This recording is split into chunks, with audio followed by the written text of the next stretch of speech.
एक व्यक्ति था, उसके 3 मित्र थे। एक ऐसा जिसे वे प्रतिदिन मिलता था, दूसरा ऐसा था जिसे वे प्यार करता था पर मिलता तो था लेकिन 1-2 सप्ताह में, और तीसरा ऐसा था जिसे वे महीनों के बाद कभी कभी मिलता था। एक बार इस व्यक्ति पर मुकदमा बन गया।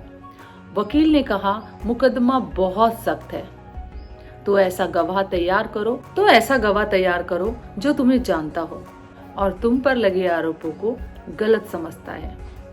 वह व्यक्ति अपने पहले मित्र के पास गया, और वह जाकर बोला कि मेरे ऊपर एक मुकदमा बन गया है, तुम्हें मेरे साथ चलना होगा और चलकर मेरे पक्ष पर गवाही देनी होगी। मित्र ने कहा, देखो भाई, तुम्हारी मेरी मित्रता अवश्य है, लेकिन गवाही देने के लिए मैं तुम्हारे साथ एक पग भी नहीं जा पाऊंगा। यह व्यक्ति बहुत निराश हुआ, दुखी भी हुआ।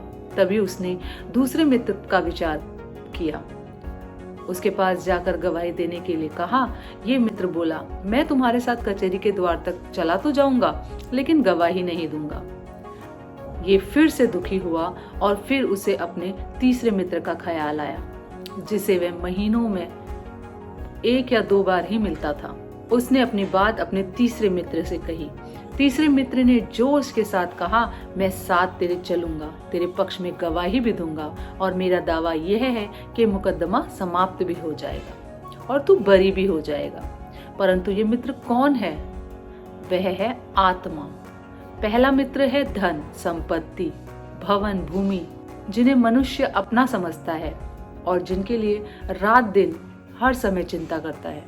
दूसरा मित्र था ये संबंधी, ये रिश्तेदार, पत्नी, बच्चे, भाई, बहन, जिसके लिए मनुष्य प्रत्येक कष्ट उठाता है। और तीसरा मित्र था प्रभु, प्रेम और शुभ कर्म, जो प्रभु प्रेम के कारण बीत जाते हैं। तो दोस्तों, इसमें गहरी बात तो यही है कि दोस्त वो नहीं होते जो रोने पर आते हैं, दोस्त वो होते हैं जो तुम्हें रोने ही नहीं देते। दोस्ती वो होती है जो तुम्हारे दुख में तुम्हारे साथ खड़े हों, और ऐसी दोस्ती कभी नहीं छोड़नी चाहिए। धन्यवाद।